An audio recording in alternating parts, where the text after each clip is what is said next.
conversation that we are about to have right now. Thank you so much for joining us for Community Voices, where we are live every single Tuesday morning at 9 a.m. from 9 to 10 a.m. right here at KABF 88.3 FM, where we are the voice of the people. One of only 12 that I'm aware of, one of only 12, 100,000 watts of local community station, radio station. But because of technology, we are actually streaming all across the globe. So the entire planet is participating in this conversation if they so choose. And for you to stop right now, to say, I want to listen to community voices, that means more than you will ever know to me, more than you will ever know. We are so grateful here at KABF for you, because we would not be, I know I say it every Tuesday and I'm worried about saying it every Tuesday. Like maybe I should skip a Tuesday because somebody's going to say, whatever. She say it all the time. No. I mean what I say, and I say what I mean when I tell you we would not be, this conversation cannot happen anywhere else except for KBF 88.3 FM, where we are the voice of the people. And so we appreciate the people giving us an opportunity to have this platform. I also want to greet you in the spirit of Sawubona, that spirit of oneness that binds us together by our humanity. And then when you see, if you dig a little deeper, Sawubona means I see you. I see you. I celebrate you. I honor you. I am you. And so we are in this whole thing together. Whatever affects you affects me. Whatever impacts you impacts me. Whatever makes you happy makes me happy. Whatever makes you sad makes me like we won. And there's nothing that you can do about that oneness, that togetherness that is bound by our humanity. But we can do a better job of how that manifests. The spirit of Sawubona manifests itself as we are interacting with each other. That is what undergirds each one of these conversations, where we do center Blackness in the context of the human story. So if you are human, this story that we are talking about includes you, and you are more than welcome to engage. 501-433-0088. That's the number to the studio, 501-433-0088. The number to the office, because some people would rather leave a message, and that is fine. They get the messages to me. Some people would, okay. So the number to the office is 501-372-6119. That's 501-372-6119. Some people would rather send me a message. They want to write a note. They want to send me a card. That's fine. The address here is 2101-2101 South Main Street, 2101 South Main Street, right here in Little Rock, 72206. So however you want to make sure that your voice is included in this conversation, we want to make sure that you have all the options available to you. So you can call the studio, you can call the office, you can send me some mail. I get it all. I get it all. And so I wanted to open with this song called Praise, and it's featuring some, honestly, I don't know the man's name, but he's a hype person. So I don't know anything about this church. I didn't look for anything about this church because I couldn't care less about this church. Oh, wait, I think I need to make some announcements. I'm sorry, let me make some announcements. What are the announcements that I need to make today? Want to remind you that next Tuesday, August 4th, we will have a guest in the studio on Community Voices. It is Jasmine coming in on behalf of Get Loud Arkansas to talk about the fact that all roads lead to the ballot box. All roads lead to the ballot box. All roads lead to the ballot box. Period. End of report. And then the following Tuesday, we will have Dr. Chris Jones on to talk about the campaign. And then on the third Tuesday, we will have Miss McKinley from the mental health, the health corner that's on third Thursdays. We'll have her in the studio. The fourth Thursday of this month, we will have the Right Reverend, that's what I call him, the Right Reverend, Ryan Davis. And what I love about that is that no matter where he is, when he hears me say the Right Reverend, he turns his head because he knows it's me. And so we've got a month of conversations coming up for you on different topics to continue. Well, the first 2 weeks are about voting, no doubt. We're gonna talk about voting forever and ever and always. But those are specifically about voting. But the other conversations will unfold as they unfold during the flow of the conversation. That's how we do it right here in Community Voices. Also, want to remind you that on August 10th. That is the day that we will have the People's Table. Dr. Chris Jones, who is running for Congress, is going around the entire state of Arkansas, having what he's calling the people's table, where he enters into an intimate space. Intimate meaning is not very many people at all. It's somebody's house, it's somebody's little shed, it's somebody's little something, and people are there to have conversation with him one-on-one. Well, that is being hosted by me on August the 10th from 6 to 8. It's happening on 1500 Hanger Street, right here in the downtown area of Little Rock. And so you are absolutely invited to come to the people's table. The other announcement I want to make is for those of you who enjoy mimosas and you go out to brunch on a Sunday, when you cannot make your own mimosa if you have to go buy the ingredients, because you are not allowed to go to the liquor store on Sundays. That's the rule. That's the law in Arkansas. But if you go to brunch and they have mimosas on the menu, it is okay for you to order the bucket. Even if it's one person, if you want to order the bucket, $10 bucket, don't get, look, $10 bucket is a good price. When you finish your dinner, if you have not finished drinking your mimosa, you can take your champagne and your juice, but right now I'm just thinking about the alcohol. You can take your champagne home. Yes, you can. On a Sunday, if you order some mimosas and it comes with a bottle of champagne in your bucket and you do not finish that bottle of champagne, they will cork it for you and give it to you in a bag and you can take it home. So I want to make sure that you are aware of that. It was something else I wanted to tell. Oh, the other announcement I wanted to make is for those of you who are like me and you are bargain shoppers and you want to get the buy one, get one free when you see it happening. If you go to a store and it says that this is buy one, get one free, but there's only one of the item that you want, so you can't buy one and get the other one free because there's only one, then that one is half price. So when you go to the counter, you say, hey, it's supposed to be buy one, get one free. It's the only one you have, so I know I can get it for half price. You're not asking them. You telling them, I know it's half price because you don't have another one. And yes, they're going to go and verify. They're going to call the manager. They're going to do blah, blah, blah, blah, the whoop, the whoop. They're going to do all of that. But at the end of the day, it's half price. So I was thinking about some conversations that came up this weekend. I'm like, oh, let me make sure that people are aware of that. So champagne, half price. It's something else, but I can't think of it right now. Okay, so I think those are all of the announcements that I have. I don't remember any others. Oh, today I keep forgetting to announce me. I always forget to announce me. I'm teaching Zumba every Tuesday at 1 o'clock at Sage Health at 410 South University. It's in that same little that shopping area with Target. Target is in there. Across from there is Potbelly. I love Potbelly. You got the club over there, a fitness club over there. You have it's a whole little thing. Cheddar's. Those of you who know Cheddar's restaurant, I'll be there from 1 to 2, waiting on you so we can do the do. So yes, those are all of the announcements that I have for today.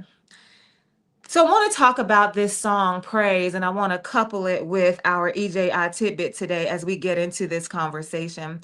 I work, and I've said this to you more than once. Like, surely by now, all of you all know that I play the piano for a church called New Beginnings Church of Central Arkansas, and it is located in North Little Rock, 4303 East Drive, 72118. And I am not an employee, I'm an independent contractor. And so as an independent contractor, then it is my job to make sure that I fulfill the vision for the board. And so it's like that with anybody who's working for somebody that has a board of directors. You work for the board of directors. The board of directors cast their vision, and then they hire the executive director to make sure that vision, to run with that vision, and to make sure it's manifest and make sure it reaches all its goals, all of its SMART goals. It has a certain kind of goal that you're looking for, a certain type of metric that you're going to use, like all of that. And so even though this church doesn't call it a board of directors, it's called the council. There's a church council, and it operates the same way. And so because I'm not employed, again, I'm in a contractor, but still I report to the council. So when the council decides that they want to change the vision, when the council decides they want to go in a different direction, whatever the council decides, it is my duty to manifest whatever it is, to run with whatever it is they've decided they want to do, to make it happen, basically, to handle it. That's my job as director of worship. And so this team of people have been thinking about this for the last 2 years, but they finally moved on it to say, we want to go in a different direction with our music. We want to incorporate some contemporary songs. We want to incorporate some praise songs. Okay, no problem. Again, that's the directive. You give me the directive. It's my job to make sure it happens. So, what am I doing? I have got to now immerse myself in this praise, worship, contemporary music realm because I got to deliver for the people who sign my check. Point blank, period. That's how it works. And so I'm unfamiliar with contemporary Christian songs. Unfamiliar. I know a couple of them. Here I am to worship. I know that song.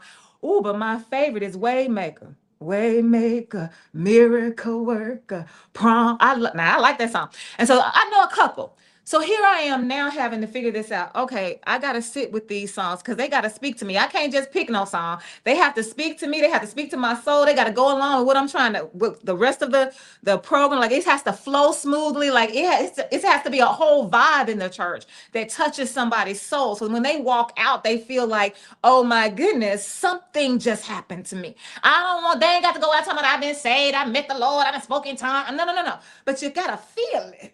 It's something about what happened in this space that make you feel some kind of way right about now when you walk out the door. That is what I am curating as director of worship. Oh, okay. Lo is on the line, wishing us prosperity, life, and health. I see you. I see you. Ooh, ooh. And so this was the song that I chose for this past Sunday. This past Sunday, this song called Praise. And I chose it primarily because of the words. That's why I chose it. I didn't choose it for the beat, even though I like the beat. But you know, the beat makes me think of Rufus and Shaka Khan. Do you love what you feel? That's the song made me think about. That's what it made me think about. But I want you to hear some of the words of the song because that is what this conversation is going to be rooted and grounded in. I'm sourcing this conversation in the words of this song that they sing in Elevation Worship. So listen to these words. First of all, they say, let everything that has breath praise the Lord.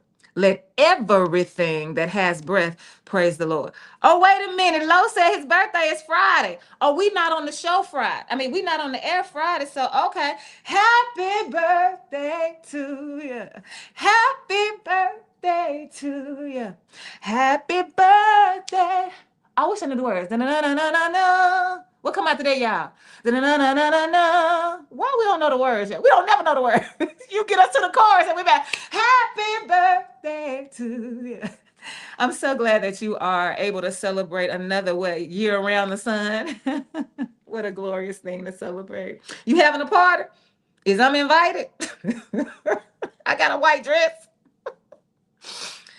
So they start off the song saying, first of all, let me let you know that they have a hype man.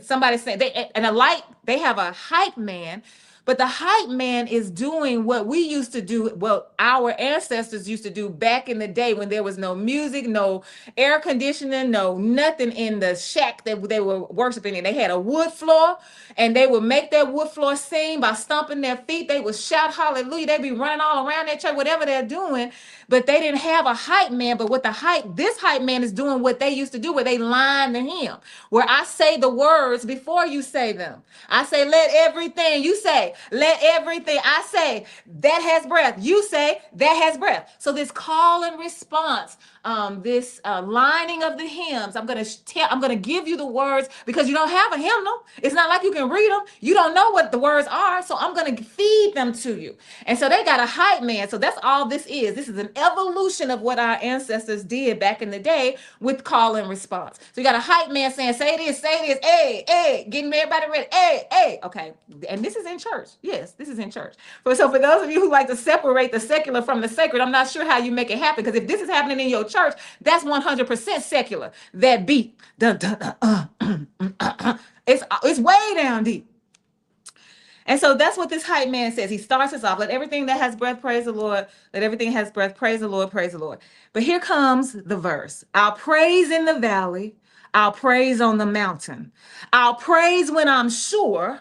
I'll praise when I'm doubting. I'll praise when outnumbered. Praise when surrounded. Because praise is the water that my enemies drown in. Listen to these words now. I'll praise when I'm sure. I'll praise when I'm doubting. I'll praise when outnumbered. I'll praise when surrounded, because praise is the water that my enemies drown in. And I said, I have said this lately. The Bible will work for you if you work it. These words are an extension of the Bible, because you can find these words in the Bible. So the person has taken the words from the Bible, set them to music, and created a song. And so that's really all a psalm is. In the Bible, when they say turn to Psalm, some people are probably going to say turn to Psalm chapter 23, but there are no chapters in the book of Psalms, because it is a hymn book. These are prayers that have been set to music, and the people used to sing them. And so for this person, whoever wrote this song, wait, let me see, I can tell you. Don't let me act like I'm dismissing somebody. So this was written by Brandon Lake, Chandler Moore, Chris Brown, Cody Carnes, Pat Barrett, and Stephen Furtick. So when they sat down to write these words, and they were using the words from the Bible, they were setting the words from the Bible, the prayer, setting the prayer to music, and then they offered it to us. They invited us in on the conversation, on the prayer. And so this is a song. And so this is what they are saying in church. This is what the words are again, because I think I left out a verse just now when I was saying it to you. I'll praise in the valley. I'll praise on the mountain. I'll praise when I'm sure. This is the part I left out. I'll praise when I'm doubting. I'll praise when outnumbered. Praise when surrounded, because praise is the water my enemies drown in. As long as I'm breathing, I've got a reason to praise the Lord. So if we allow the Bible to work for us, all we have to do, and it's really not a big shift, but there's a shift that we're going to have to make in our spirit. There's a shift we're going to have to make in our souls. There's a shift we're going to have to make in our theology, where we begin to source the words that we hear in church, source the words that we hear in gospel music, source the words that we hear in contemporary Christian music, or whatever, the hymn books, wherever you're hearing these songs that are supposed to be helping you worship the Lord. If you would source it in yourself rather than in God, it would make a huge difference. Because listen to this. It says, I'll praise when I'm sure, I'll praise when I'm doubting. If you are non-Black and living in America, it happens to some white folks, but particularly to those who are non-Black and non-white, and you are living in America. You could be living across the globe, but Tony's the international one. I'm usually right here domestically. And you say, listen, think about our lives for just a moment.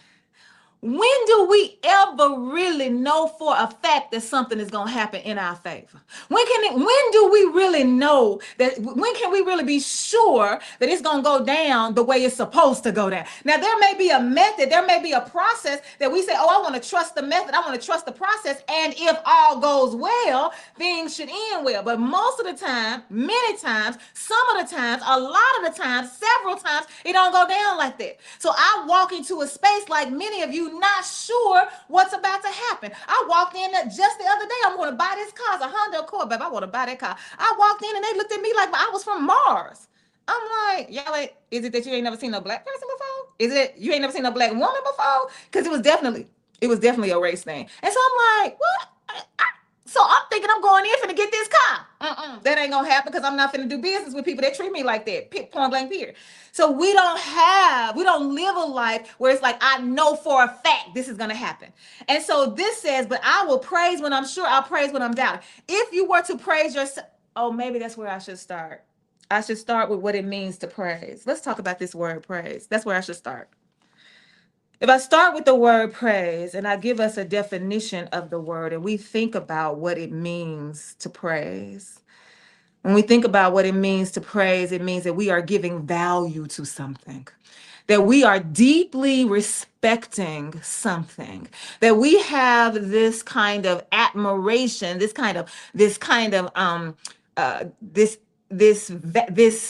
respect, this admiration. We place value on it.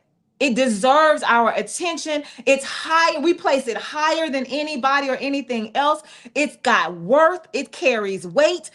That's what we are talking about when we say the word praise. That's what we're saying, with like that there is something that we want to place up high and feel way down low, way down deep in our bodies. And so if we say, okay, well, if that's the definition of praise, and that means to work to to grant something worth, to grant something value, to acknowledge the importance that something has, to give something influence, give this something influence over our lives. If that's what it means to praise, then you can do that in another space besides God.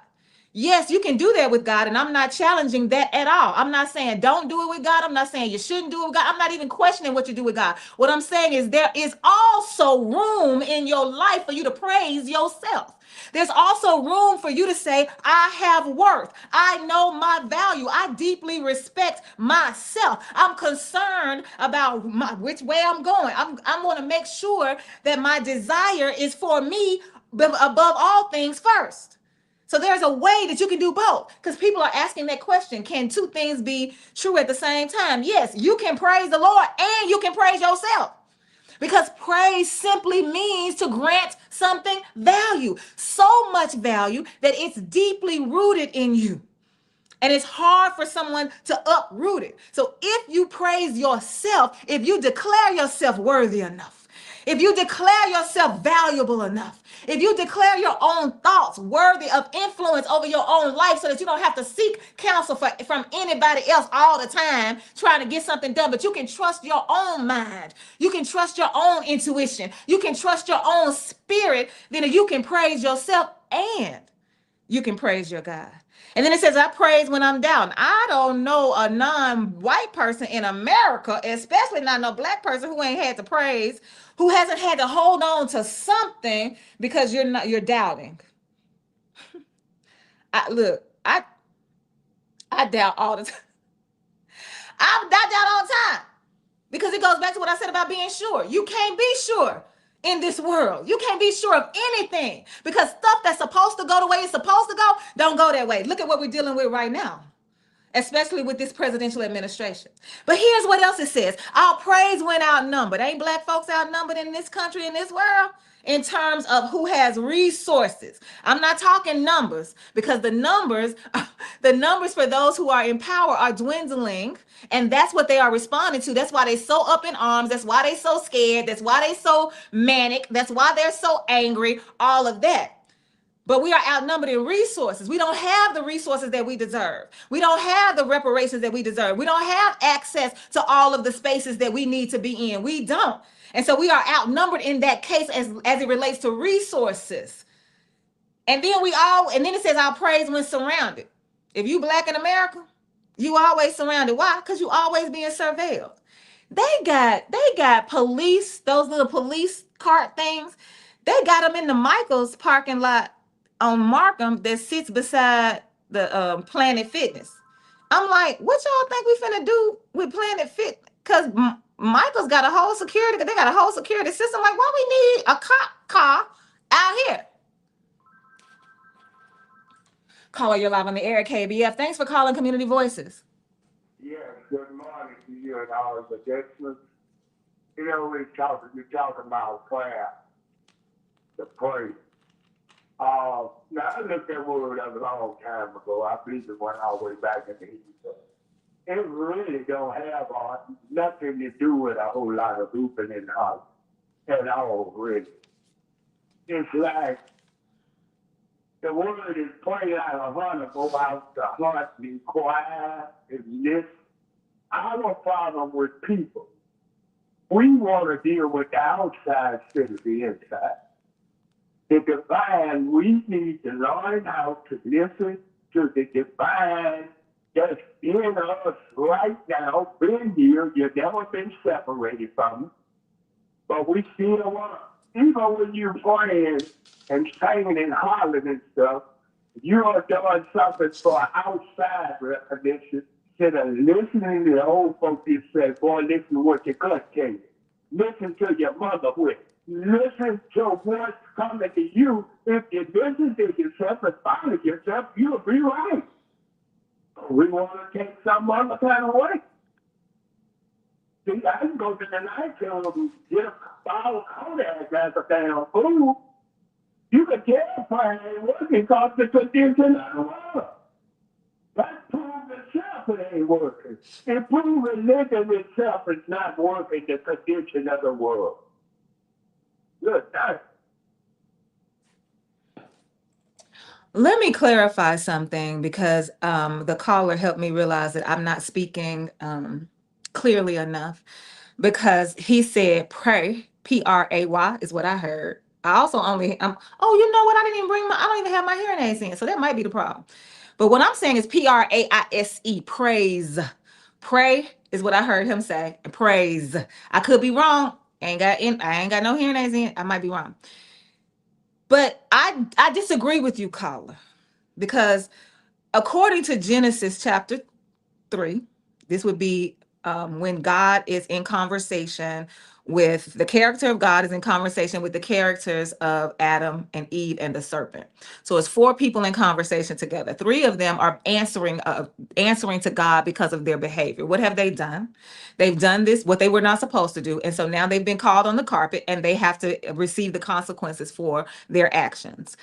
And the consequence for the serpent is that the serpent is going to have to um, uh, get on his belly, no longer walk on 2 feet. He's going to have to swivel on his belly, and his head will bruise the humans, the other two characters who are we understand to be human, Adam and Eve. His head will bruise their feet, and so that means then that the characters, the humans, have power over who has become. Because in Genesis chapter 3, the serpent was not your enemy. We done made a whole bunch of stuff up. So at this point, we consider the serpent to be our enemy, our opponent, the person that's coming after us. And so when we go to church, and we get to praising to the point that we are shouting, where we are coming out our wigs, coming out our shoes. I'm telling we bucking. We got people trying to get stuff out the way. They trying to get out the way because they want to make sure that they surround us so that we don't hurt ourselves by hitting our head. Because you've seen some people, they'll shout. They got this little undulating move where they'll blah, blah, blah, blah, blah. And just before they hit that pew, they'll come back up. And so we like, wait. We want to make sure they don't hurt themselves. So we surround them so that their shouts can be successful. Their shout can go forth. And if you believe the text that says that whoever your enemy is your opponent, and all you have to do is stomp on his head, then your shout is you manifesting what you know is happening in the spiritual realm.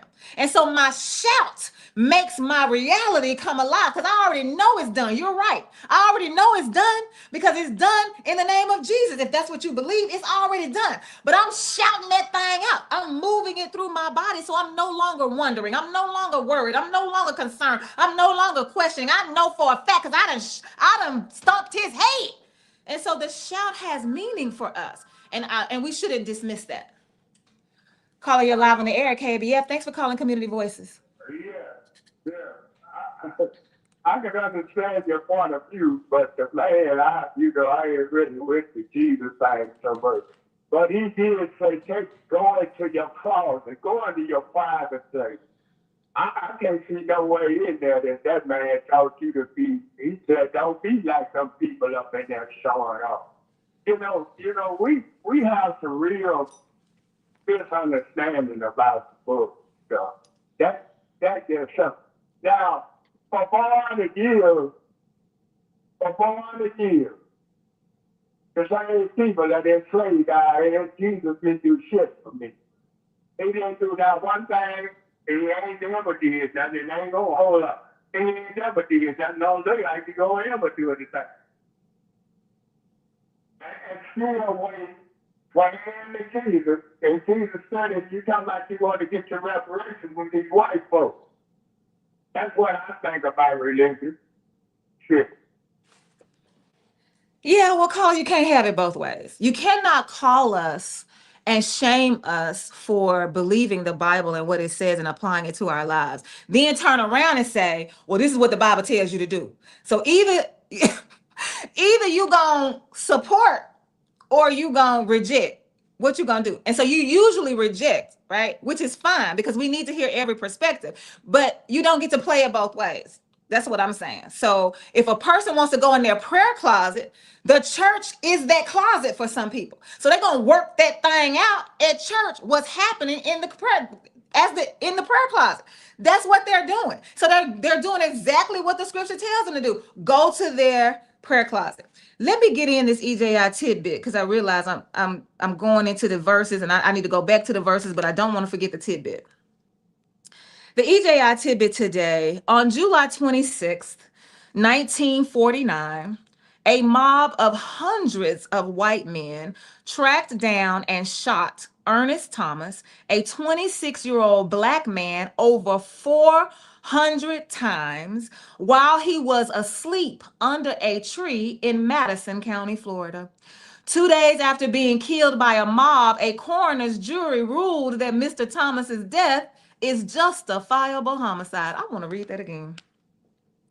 On July 26, 1949, a mob of hundreds of white men tracked down and shot Ernest Thomas, a 26-year-old black man, over 400 times while he was asleep under a tree in Madison County, Florida.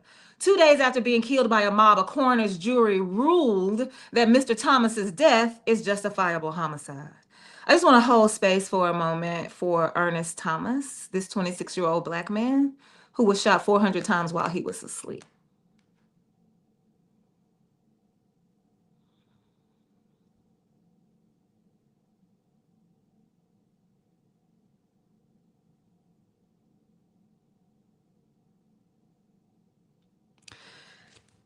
And so what I want us to think about, you have this man who was asleep. First of all, it's a mob of people. A mob is a whole bunch of folks. A whole bunch of folks. So it took it was hundreds. It was hundreds of white men, hundreds with an S on it. So that means it's more than 100. It's at least 200.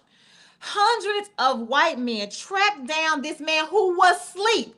They shot him 400 times while he was asleep. Why do you have to shoot somebody 400 times if they sleep? What? You must have thought that if you shot him one time, that was going to wake him up and he was going to come for you? Yes, that's probably what you thought because you are that scared of blackness. You probably thought you were going to wake him up and he was going to be able to pursue all 200 of y'all, if not more. You thought, yes, because you know we have that much power. You were so afraid that you had to catch him when his guard was down because you know if you had stepped to him, it would have been game over on sight. Y'all ever heard somebody say on sight? That's what it means. As soon as I see you, game over for you. You knew all of that because that's what you carry in your heart and your soul about black folks, that we are supernatural, that we are powerful beyond measure, that we are able to do things that your own mind cannot conceive. That's how you see us. And you are right. The problem is that's not how we see ourselves. And so what I'm talking about today is, again, I'm not trying to get you to go to church or not go to church. What I want you to do is to begin to think about the Bible as principles. Every verse you read, think about it as a principle. Is this a core belief that you can apply to your life? That's what a principle is. It's a core. Core meaning it's the essence of who I am. If you want to get down and dirty and know the essence of who I am, then let me tell you what I believe. First of all, I believe in my divinity. I'm talking about Denise Lachelle down there. I know that I am divine. Okay, so though whatever that core belief is, think about the Bible in that way. That's what I'm asking you to do today. That's what today is about. Because when I think about, remember, I pulled out those verses. I'll praise when I'm sure. I'll praise when I'm doubting. That means I'm going to believe in myself no matter what. I don't know what's going to happen tomorrow, but right now I'm trusting and believing that I'm going to do the work that I need to do to make sure that it happens. Can't nobody say I didn't try. Can't nobody say that I didn't exhaust every effort. Nobody can say that I'm going to do everything I can. And that's when I believe in it, it's going to work in my favor. So if I do that and I'm believing that it's going to work in my favor, what would I do if I'm doubting? I'm going to have that much more belief in myself. And so 1 Corinthians 6 verses 19 through 20, this is what it says. You are not your own. You were bought at a price. Therefore, honor God with your bodies. Let me read that again. You are not your own. You were bought at a price. Therefore, honor God with your bodies. Now, if I look at this as a principle, a core belief, I'm asking myself, this is what I'm asking y'all to do with y'all verses of this Bible. I don't care what the translation is. When you read the verse, think of it as a core belief. Is this something that I can believe in my core way down deep in my soul, at a place where can't nobody touch. You can't tap it, you can't touch it, you can't penetrate it. Ain't no way you can get to it. It's all mine and it is sacred, and I'm the only one who has access to it. So way down deep, do I believe that I was bought at a price? Okay, now for me, as a Black person in America, ain't no way you gonna get me to believe that God bought me at a price, because you know what that's reminiscent of? Me being on the auction block. You know where the auction block is in the Bible? It's in the it's in the Bible that there's an auction block. Remember they got the prostitute off the auction block? It's a whole story. When we go to Philemon, however you want to pronounce it, they sent him the refugee slaves back to the quote unquote masters. Like all of this is in this Bible, where you are not only treated like a slave, you're called a slave, you're expected to act like a slave, and Jesus is your master. You're expected to bow down to your master every single day, all day long. I refuse. I reject that. So this core belief will not be something that can enter my spirit. I don't care what the Bible say. I don't care what the preacher say. I don't care what nobody say. I is not bought with no price. Whatever God did or whatever Jesus did, whoever you want to call, whatever God and Jesus did, that was on them. And I tell parents this sometimes, because I think as parents, y'all got it twisted. The children owe you nothing. We don't owe you anything.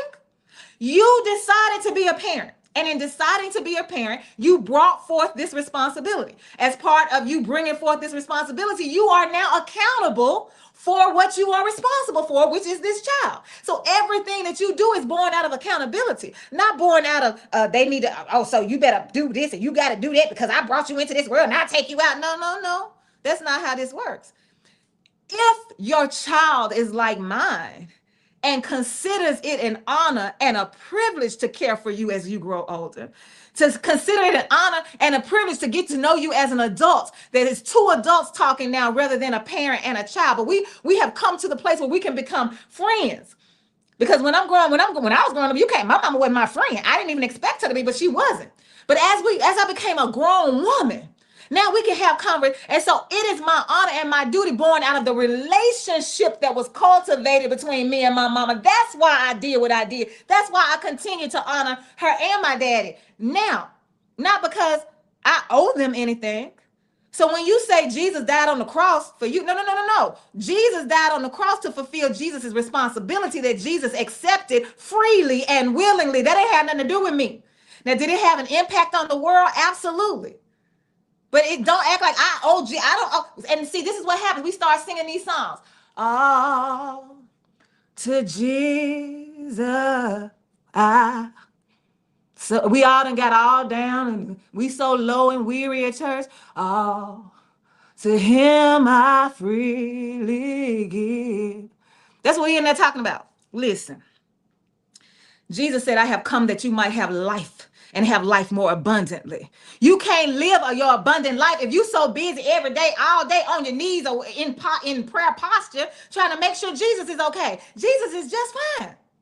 So you have the ability to say, there are some things that have been written in this word that I know Jesus did not write. Jesus didn't write these words. You say, but Denise, they were inspired. Yeah, every book that you can go see in Pyramid, in any bookstore, was inspired. What makes the Bible different? All of it is inspiration. You say it came from God, all of it came from God. So why the Bible different? I don't understand it. And so you can decide whether or not I want to use this and apply it to my life, or whether I'm going to skip over that part because it don't speak to me. If it don't speak to you, keep moving. There's another verse, Psalm 103:1. It says, bless the Lord, O my soul, and all that is within me. Bless his holy name. Lord is the one who has control over your body. Yeah, that's what it is, control. So are you being controlled or are you in control? Because if you in control, then you decide. Design your day. You design your life. You're not asking permission to live. You're not asking permission to be. You're not asking permission to succeed. You're not asking permission for anything, because you already know, based on your theology, that I have been it has been bestowed upon me. Every single blessing that I need to live my life, I already got it. That's Ephesians 1 and 3. It's a principle. You can decide to believe that principle and apply it to your life or not. That's one principle I apply to my life. I have everything I need. I'm not depending on anybody. Call your live on the air, KABF. Thanks for calling Community Voices. Yes, first of all, I don't want to say anything to offend no one. The Bible is a duality book. You have our ancient ways in the book, and we also have what we call barbaric or European interpretation change in the book. So you have to be really, really know what you believe in. If you don't have a real in tune with the divine in yourself, I have someone that's really in tune to guide you through that book. That book in the Quran is very dangerous to your life. You can look up different meanings, like a name of a city in the Bible. You'll find that the city might be, one might be good, one might be bad. But it's a duality book. It's not no like what we think it is. One thing to see, but people don't want to think that we've been tricked. I don't care what you say. That we have literally been tricked in every way we can think and still being tricked in this season. If somebody want to prove something to me, I'll take the water and I'll church on the planet. Let me tell you this why. Show me something. I ain't talking about no belief. I need to see the reality. I don't need to believe. I need to know. Hey. So I think I'm about tired of this conversation that I have been participating in, where we keep trying to tell people that what you believe. Caller, you're live on the air, KBF. Thanks for calling Community Voices. Ma'am, I just want to say thank you for your kind time and hard work. I just wish my own daughter could have heard this. I appreciate you saying that. Thank you so much. You have a wonderful life. You too. I think I cut him. I think he was saying goodbye, but I didn't mean to cut you off. I think you were saying bye-bye. But yeah, I'm tired of the conversation about we've been deceived. I'm tired of the conversation about the Bible is a lie. I'm tired of the conversation about God ain't who we think God is. Let's just start there. Let's just use it as a baseline. Okay, we already know that. Period. In the report. We already know that. So the question becomes, what do we do now that we have been deceived? What do we do now when it continues to be it unveiled before us that the Bible isn't what we thought it was? What do you do now? And that's what I'm offering to you. I'm offering to you to think of the Bible in terms of principles and decide for yourself whether or not you can apply them. So the caller was like, I need somebody to show me, turn the water into wine. That ain't my job. I ain't got to prove my faith to you. I ain't got to prove my faith to nobody. If you don't want to believe, you ain't got to. Hey, we ain't even got to have no conversation about it.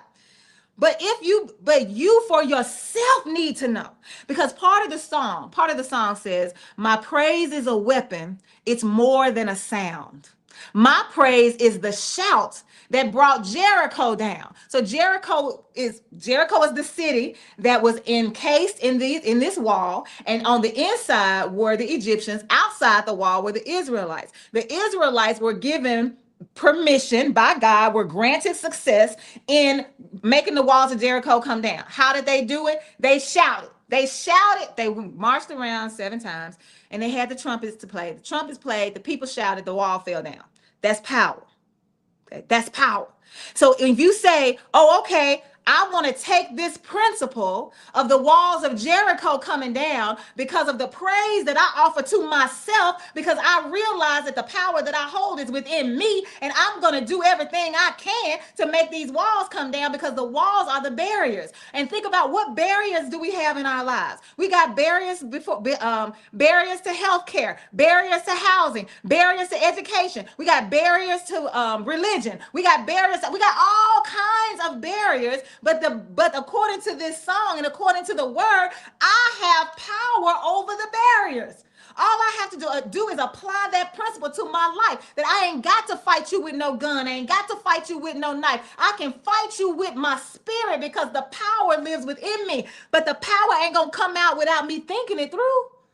When you go back and read the story about the Jericho wall, see, all we want to do is read the part where they shout and the walls come tumbling down. Then we want to shout and shout and shout. And that's what the problem is. We're shouting without substance. I don't mind you shouting, but do you even know why? Because he said on the third day, Jesus arose. Now y'all shout. That ain't nothing to shout about. That ain't nothing to shout about. That's what Jesus decided to do. Okay, that's a fact. Period. Go on, move on. But they had a plan. The first part of the plan, the first step in the plan, was they had to get to know who they were. Because they were coming out of the wilderness. They had been in the wilderness for 40 days.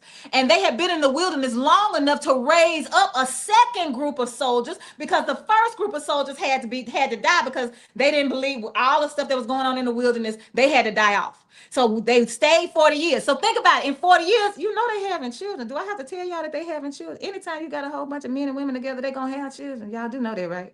So they had children. So now these children are 40 years old. These are the ones that would lead us. Because these are the ones that have a better understanding of who they are and what their purpose is. These are the ones that we are going to depend on to fight. Because other people getting old too. This group right here. But you got to know. You were raised to be a soldier. They got to know who they are. You were raised with power. You were raised with honor and glory, because we know the steps that you are going to take to free us. That's the first step they had. They had to know who they are. The second step they had to take was they had to heal. Because all of those men that were born during the wilderness experience, they were not circumcised. So they had to be circumcised. So they had to cut away at that dead skin around had to cut away that dead skin in order for them to be circumcised. And then they had to sit in the pain of that until they were healed. They had to sit in the pain of that until they were healed. Many of us, I don't care what color you are, I don't care what community you come from, so many of us have been traumatized by this world. We have been hurt. We have been victimized. People have perpetrated violence upon us. We need healing, but we don't have a space to be healed. We got to cut away all this dead stuff. You got to cut away some of these people you're in relationship with. You got to cut away some of these places that you go. You got to cut away some of these behaviors that you have. And then you got to sit with the pain of the loss. I've lost who I thought was my best friend. I've lost who I thought was my spouse forever. I've lost my own understanding of how to cope because I was using alcohol and drugs or whatever, and I realized that's not the right thing to do. So now I got to figure out, how do I do this thing without it? So I got to sit down somewhere and allow myself to be healed. So first you got to know who you are. Then you got to take the time to be healed. You got to take the time to let yourself heal. So it was a whole plan that they had around this Jericho, breaking down the wall. They did not just walk up to the wall and say, the Lord said, thou shalt crumble, and it crumbled. That's not what happens. And then after you heal yourself, then we have to commune with each other. As part of this conversation in the Bible, as part of this story, it gets to the point where they say they realized that when they got to this space, they were standing on holy ground. They had to take their shoes off. That's what should happen when we get together. When we finally are able to get together at somebody's house in some kind of intimate space, and we are able to just be with one another. We're able to just have conversation. We're able to dig deep into what's going on in our lives. We're able to share with each other. We're able to tell stories with each other. We're able to have some of this gumbo and these crackers. And so we are communing with each other, because that's going to bind us together as one. Part of the concern that we have now is that we are not operating as one unit, especially not as Black folks. And so that's part of our problem. We won't commune together. We won't come together. We won't sit together. We won't heal together. We won't pray together. Whatever prayer looks like, we won't do it. And then we also, part of the strategic plan, first you got to know who you are. Oh, another thing that's part of the plan, you got to make your weapons. They was in here making knives. If you go read the story, they was making knives. Oh, the story can be found in Joshua chapter 6. I didn't tell you that. Story can be found in Joshua chapter 6, but you should start in 5. Start in 5. But they made that. They was over there making knives. What weapons are you making? Because it is possible to make a weapon. Ask Lo. Lo been trying to tell me. Lo, let me come over your house so you can show me how to make this weapon. Lo been trying to tell me I can make my own weapon. He been trying to tell me that for at least 2 years now. I ain't made nothing yet.